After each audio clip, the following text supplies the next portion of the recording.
Começa agora o programa Transição. E é com muita alegria que contamos com a sua audiência.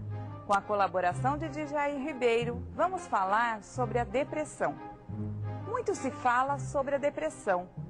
Mas o que é depressão? Existe alguma explicação do espiritismo para a síndrome do pânico? Você é ansioso? Por que será que o número de pessoas ansiosas tem crescido de uma forma assustadora? Para responder essas e muitas outras questões, contamos com a participação de Divaldo Franco, que é orador, educador e médium. Não tem nada pior do que se sentir assim na sua frente. É, rapaz. Você decepciona a depressão. Vai pro inferno, Melvin. Não precisa deixar de ser uma dama. Como definir o estado depressivo e como diferenciar da melancolia e da tristeza? A melancolia era o termo clássico, desde a Grécia Antiga, que nós vamos encontrar a partir de Hipócrates, a grande proposta dos melancólicos.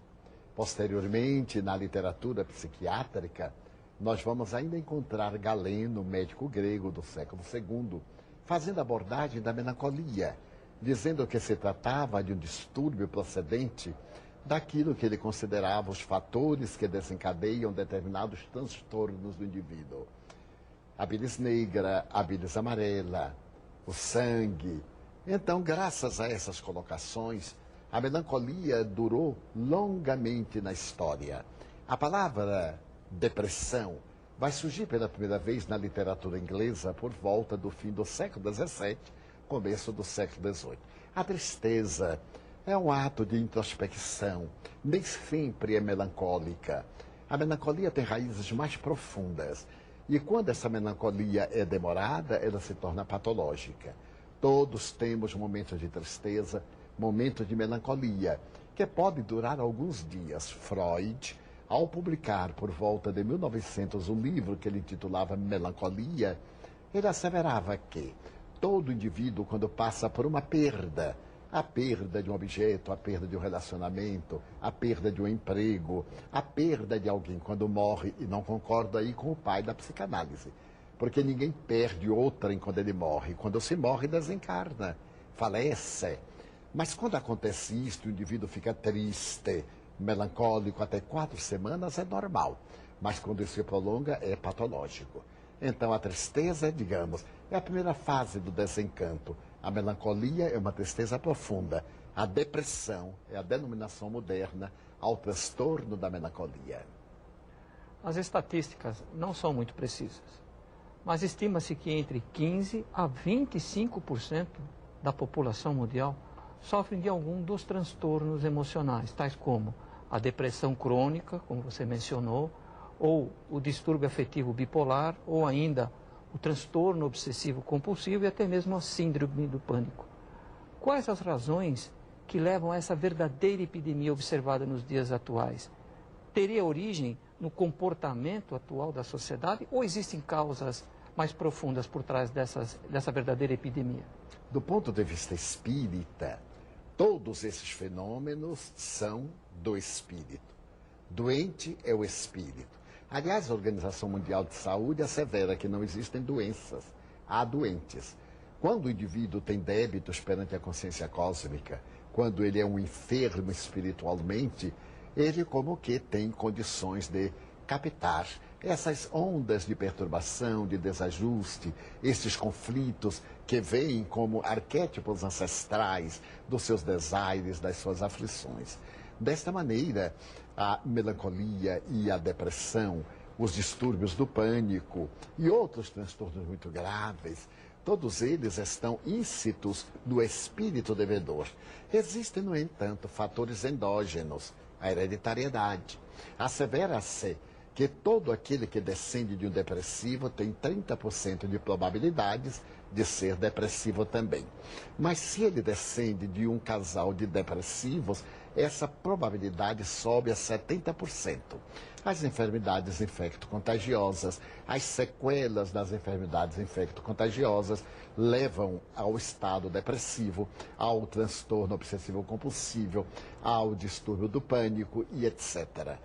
Existem também os fatores de natureza exógena, aqueles externos, os relacionamentos psicossociais, os fenômenos socioeconômicos, as induções dos relacionamentos humanos, todos eles contribuem de alguma forma para a instalação desses transtornos de conduta.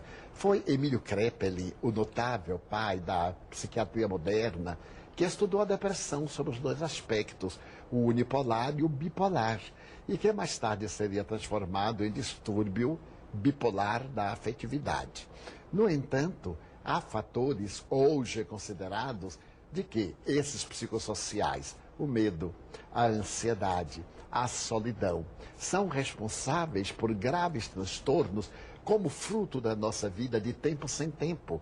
Estamos encarcerados nas horas, os compromissos perturbadores, as ansiedades. Então levam-nos a transtornos psicológicos muito graves.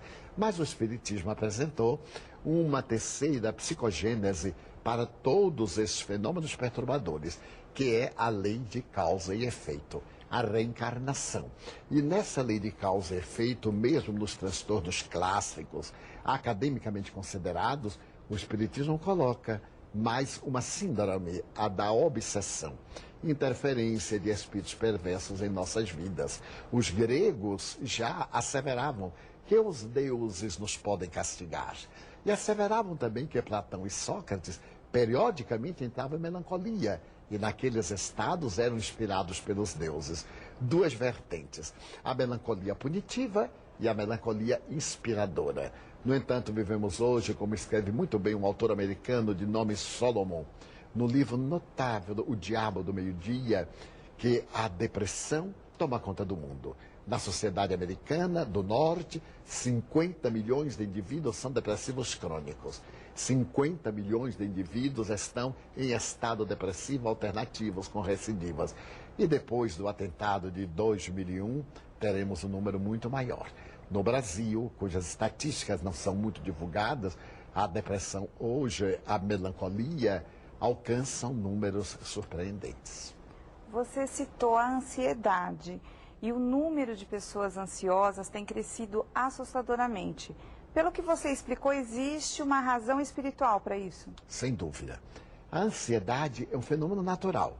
Quando nós esperamos por alguém, quando aguardamos uma notícia, quando estamos na expectativa de um acontecimento, até eu me lembro do Pequeno Príncipe. Se tu dizes que vens às 4, desde as 2 eu te espero. Essa ansiedade é normal. Mas quando essa ansiedade nos leva a batimentos cardíacos acelerados, a sudorese abundante, ao estado de expectação e de transtorno, ela já é patológica. Dessa forma, essa ansiedade dos dias modernos, pela insatisfação, pela dificuldade no trânsito, pela ausência de relacionamentos saudáveis, ela nos leva a uma situação deplorável. E então, graças a isso, espíritos perversos acoplam-se ao nosso estado espiritual de inquietação e tudo isso desencadeia fenômenos dessa natureza.